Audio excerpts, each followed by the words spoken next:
بسم اللہ الرحمن الرحیم۔ دخانی جہاز یعنی دھواں والی جہاز۔ پہلی دخانی کشتی 1736 عیسوی میں جونتھن بلز نے بنائی، لیکن پوری کامیابی نہ ہوئی، کچھ نقائص باقی رہ گئے تھے۔ 1806 عیسوی میں ایک امریکی موجد رابرٹ بلٹ نے ایک اسٹیم کشتی تیار کی جو ہوا کے خلاف 4.5 میل فی گھنٹہ کی رفتار سے چلی۔ اسی موجد نے 1817 عیسوی میں 500 ٹن کا ایک دخانی جہاز بنایا جس پر 22,000 پاؤنڈ خرچ ہوئے۔ اس کے بعد دخانی جہاز اس قدر مقبول ہوئے کہ صرف 1836 عیسوی میں جس قدر جہاز انگلستان کی بندرگاہوں پر بغرض تجارت پہنچے تھے ان میں 13,000 دخانی تھے۔ اطمینان فرمائیے، ان میں اسلامی سلطنتوں کا ایک جہاز بھی شامل نہ تھا، اس لیے کہ مسلمان یا تو ذکر خدا یا پرستش صنم میں مصروف تھے۔ ان غریبوں کو جہاز سازی کی فرصت کہاں تھی اور ضرورت بھی کیا تھی؟ بھلا کسی کی شامت آئی تھی کہ خدا کے پیاروں پر حملہ کرنے کی ہمت کرتا؟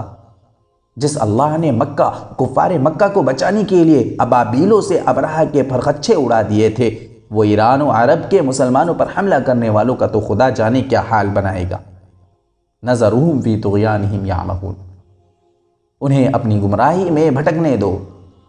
کاش کہ اس قدر مار کھانے کے بعد بھی مسلمان یہ سمجھ جاتا کہ اللہ بدعمل اقوام کو مٹانے میں نہایت بے نیاز واقع ہوا ہے۔ وَمَنْ كَفَرَ فَإِنَّ اللَّهَ غَنِيٌّ عَنِ الْعَالَمِينَ۔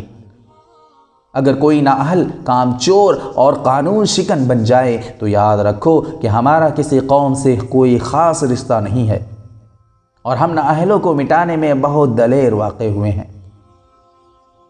اہل انگلستان نے 1868 عیسوی میں 4,000 ٹن کا ایک ایسا تیز رفتار جہاز تیار کیا جس نے بحر اوقیانوس کو 4 دن اور 17 گھنٹوں میں عبور کر لیا۔ 1933 عیسوی میں فرانس نے 68,000 ٹن کا ایک جہاز بنایا۔ اسی سال انگریزوں نے 73,000 ٹن کا ایک جہاز تیار کیا جس کے انجن میں 80,000 گھوڑوں کی طاقت تھی۔ ایک اور جہاز اولمپک کی لمبائی 852 فٹ، چوڑائی 92 اور اونچائی 175 فٹ تھی۔ اس میں 90,000 گھوڑوں کی طاقت کا انجن لگا ہوا تھا اور اس میں 860 ملاح کام کرتے تھے۔ یہ ہے وہ طاقت جس کی بدولت اقوام زندہ رہ سکتی ہے، اور یہی وہ آیات ہے جس سے زندہ اقوام کا ایمان زندہ رہتا ہے۔ وَمِنْ آيَاتِهِ الْجَوَارِ فِي الْبَحْرِ كَالْأَعْلَامِ، اور اسی کی نشانیوں میں سے سمندر کے جہاز ہیں جو گویا پہاڑ ہیں۔ کم کوشت کاہل مسلمان ان آیات سے غافل ہو کر پٹ رہا ہے۔ سلطان ابن سعود کے پاس بندرگاہیں تو ہیں لیکن ایک کشتی تک کہیں نظر نہیں آتی۔ خلیج فارس میں ایرانیوں کا کوئی ٹوٹا ہوا جہاز بھی نہیں ملتا۔ بحر روم و قلزوم میں مصریوں کی کوئی دخانی کشتی تک دکھائی نہیں دیتی۔ انصافاً کہوں کہ ان اقوام کو جو دانت کے بدلے دانت نہیں توڑ سکتے، زندہ رہنے کا کوئی حق حاصل نہیں۔ اللہ نے ہمیں قوت و حیات کا بار بار درس دیا تھا، وَلْيَجِدُوا فِيكُمْ غِلظَةً۔ تم دنیا میں یوں رہو کہ لوگ تمہاری تندہی کو محسوس کریں۔ وَالَّذِينَ مَعَهُ أَشِدَّاءُ عَلَى الْكُفَّارِ رُحَمَاءُ بَيْنَهُمْ، اور جو لوگ رسول اللہ صلی اللہ علیہ وسلم کے ساتھ ہیں وہ کافروں کے حق میں تو سخت ہیں اور آپس میں رحم دل۔ وَأَنزَلْنَا الْحَدِيدَ فِيهِ بَأْسٌ شَدِيدٌ وَمَنَافِعُ لِلنَّاسِ، اور لوہا پیدا کیا، اس میں خطرہ بھی شدید ہے، یعنی اسلحہ جنگ کے لحاظ سے، اور لوگوں کے لیے فائدے بھی ہیں۔ وَمِنْ آيَاتِهِ الْجَوَارِ فِي الْبَحْرِ كَالْأَعْلَامِ، اور اسی کی نشانیوں میں سے سمندر کے جہاز ہیں جو گویا پہاڑ ہیں۔